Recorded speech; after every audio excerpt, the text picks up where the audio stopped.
What is it that makes us want to communicate? At its core, why do we talk to each other? Is it for self-expression? Is it for our own gain? Is it to get feedback? What does the average conversation look like to you?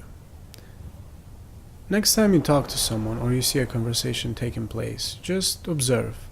Be conscious about it, and try to think of yourself as an investigator looking for clues.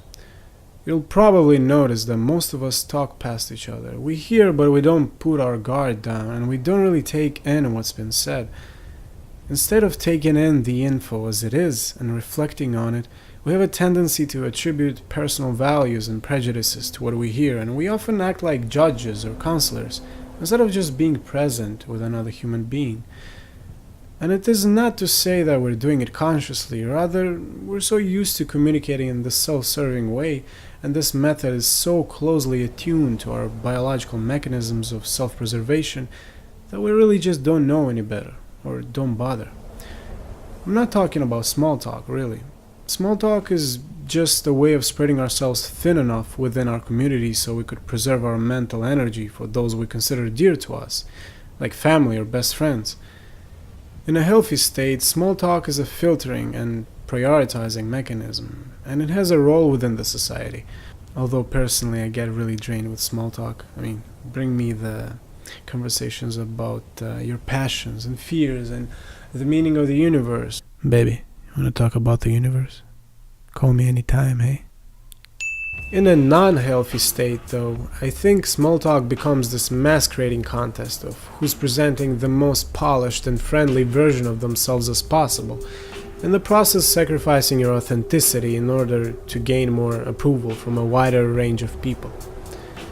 And when you're not your authentic self, you do harm not only to yourself. In fact, I would say that you sabotage the fundamental structure of our society, where individuals collaborate and work with one another, each of us bringing something different, and these differences sometimes result in conflict. But see, just like your personal development in life happens because of conflict and obstacles and failures, in the same way society grows and prospers by the constant friction of conflicting ideas and the resulting natural preservation of the healthiest kind. Just like often the greatest forms of art come from the greatest suffering, the greatest progress society has ever seen has happened in spite of immense crime and violence. If we only stayed in our comfort zones, we wouldn't be able to expand our knowledge and witness different perspectives from people. Thus, we would be extremely ignorant and we would have no real value within our society besides consuming things. We would be the nicest people, and we would all agree with each other, but there would be no growth. No posing ideas, bouncing off and feeding off of each other. Society would be stagnant and we would have a miserable self-serving utopia. And besides, there is real scientific evidence that our brains synchronize during conversation. Researchers from the Basque Research Center at BCBL found the rhythms of brainwaves adjust in both the speaker and listener according to the physical properties of sounds expressed when talking. They analyzed the complex neuronal activity of two strangers while holding a dialogue for the first time. They said, the brains of the two people are brought together thanks to language, and communication creates links between people that go far beyond what we can perceive from the outside. We can find out if two people are having a conversation solely by analyzing their brainwaves. So why waste this potential? Why waste it with pretentiousness and conformity? Why shouldn't we dive into the deepest realms of our consciousness and share what we have found with other people? Why should we not be brave? Yes, we will be disappointed and we will get hurt, but it adds to the whole meaning of life. Would there be a notion of tranquility without suffering?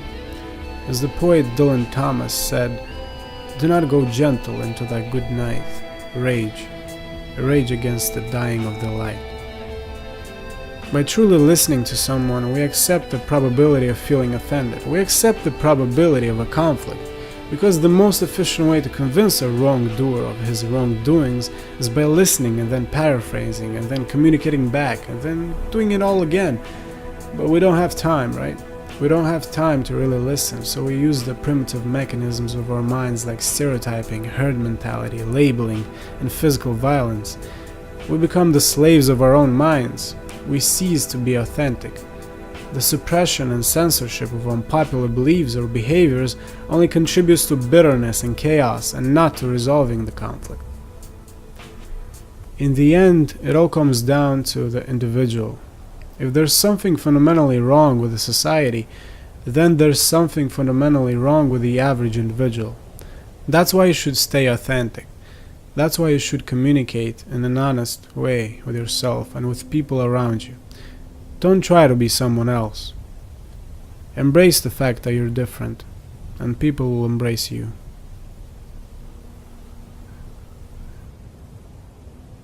But I don't like large groups of people who have an agenda, no matter how wonderful the agenda sounds.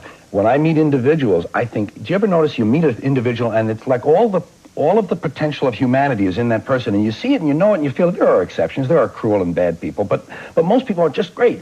But then when they get in groups, even two of them sometimes you'll say, gee, I like Bob, but you know, when he's with Susan, I really don't like him. 3 people, 4, 5, 10. Now they have armbands, little hats, slogans, pamphlets, and an agenda. People in groups are dangerous, and I don't like fanatics. And so I'm trying to have a little contrast and perspective in how I view these people who tell you, this is the new orthodoxy, you have to live by this.